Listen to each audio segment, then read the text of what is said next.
Bisa Anda simak itu. Itu premis pertama. Ya, premis pertama ya. Premis 2, Mbah Hasyim Asy'ari pernah mengatakan, "Manidda'a atau man qala annahu urija ila sidratil muntaha faqad kafara."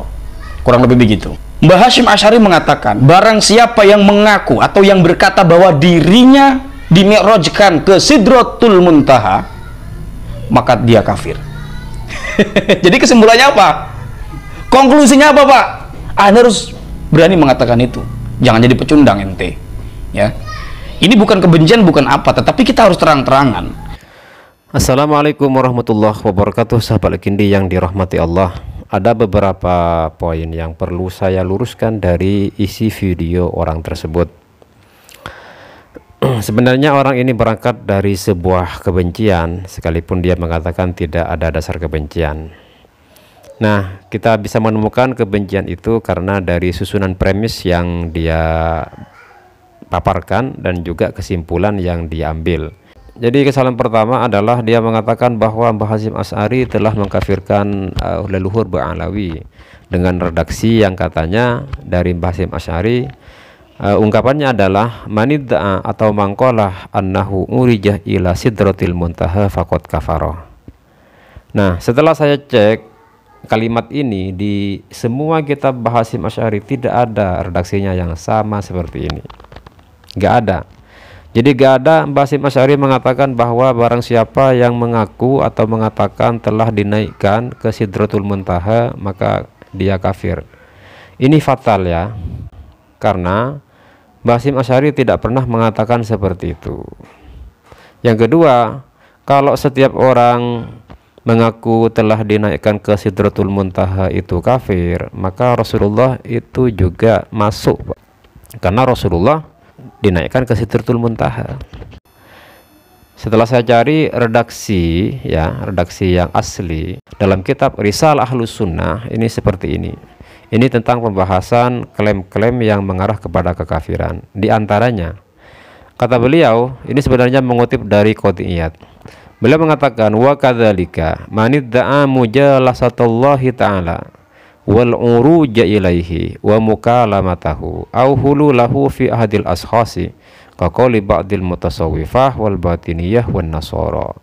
Kalau saya terjemah begini, dan demikian juga kafir manidda'a mujalasatullah, seseorang yang mengaku telah bermujalasah dengan Allah, duduk-duduk dengan Allah, ngumpul-ngumpul, wal uruja ilaihi, dan mi'raj kepada Allah. Nah, di sini bahasanya ya mi'raj kepada Allah, bukan mi'raj kepada sidratil muntaha. Sedangkan orang tersebut mengatakan annahu urija ila sidratil muntaha, mengklaim bahwa dia telah dinaikkan kepada sidratul muntaha. Sedangkan bahasanya Mbah Hasyim Asy'ari wal uruja ilaihi, dan mi'raj kepada Allah, bukan mi'raj ke sidratul muntaha. Ini konteksnya berbeda antara mi'raj ke sidratul muntaha dengan mi'raj kepada Allah. Ini pemahamannya berbeda. Nanti saya jelaskan rinciannya. Kemudian juga mengaku wa mukalamatahu, dan ngaku berdialog dengan Allah. Au hululahu fi ahdil ashos, atau mengaku mendakwah bahwa Allah telah masuk kepada jiwa seseorang. Kaqauli ba'dil mutasawwifah, sebagaimana pandangan sebagian ulama sufi, wal batiniyah, dan aliran kebatinan, wan nasara, dan orang penganut Trinitas atau Kristen.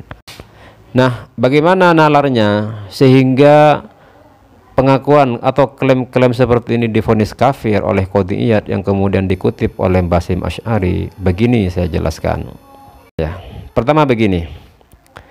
Jika ada orang yang mengaku bermujalasah dengan Allah, manidda'a annahu mujalasatullah, orang yang mengaku bermujalasah dengan Allah, maka orang tersebut juga kafir.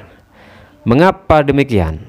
Karena kata mujalasah yang berwazan mufa'alah. Jadi ya, mujalasah itu dari fi'il madhi jalasa yujalisuh mujalasatan. Jadi wazannya fa'alah yufa'ilu mufa'alatan.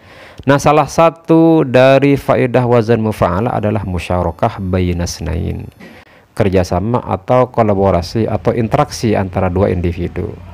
Nah, di sini berarti terjadi interaksi mujalasah ya, antara A dengan B mujalasah seumpamanya, itu kan ada interaksi, sama-sama ngumpul, sama-sama duduk begitu. Nah, dengan begitu ketika ada orang yang mengaku bermujalasah dengan Allah, itu kan sama saja dia mengatakan bahwa dia sedang bersama Allah dalam satu tempat. Sehingga efek dari ini adalah berarti Allah bertempat atau bersemayam di sebuah tempat atau diliputi ruang dan waktu. Nah, jika sudah seperti itu, tentunya maka berarti Allah membutuhkan ruang dan waktu. Kedua, jika ada orang mengaku bermi'raj kepada Allah, maka juga berstatus kafir. Nah, di sini redaksinya wal uruja ilaihi. Mi'raj kepada Allah, bukan mi'raj kepada sidratil muntaha, bukan urija ila sidratil muntaha, tapi wal uruja ilaihi, ilallah di sini ya. Nah, ketika mengaku mi'raj kepada Allah, menuju kepada Allah ya, bukan ke sidratul muntaha, maka juga divonis kafir. Kenapa divonis kafir? Ya karena pengakuan seperti itu sama halnya mengatakan Allah ada di atas dan Allah juga bertempat sehingga bisa dituju tempatnya. Kemudian yang ketiga, jika ada orang yang mengaku bermukalamah, berdialog dengan Allah, juga kafir. Alasannya sama dengan yang pertama, yaitu musyarakah bainasnain. Yang namanya berdialog itu kan bersama-sama, berhadapan, tentu juga dalam satu tempat ya. Ya, tidak seperti sekarang di zaman gadget, sekalipun di beda tempat kita bisa berdialog, tapi kan dalam satu waktu. Tetap berarti Allah membutuhkan tempat dan waktu.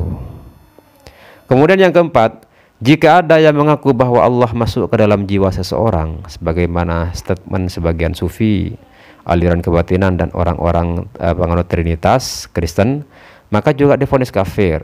Ajaran inilah yang kemudian dikenal dengan istilah menunggaling kaula Gusti. Ujung-ujungnya sama dengan yang tadi, bahwa Allah diliputi ruang dan waktu.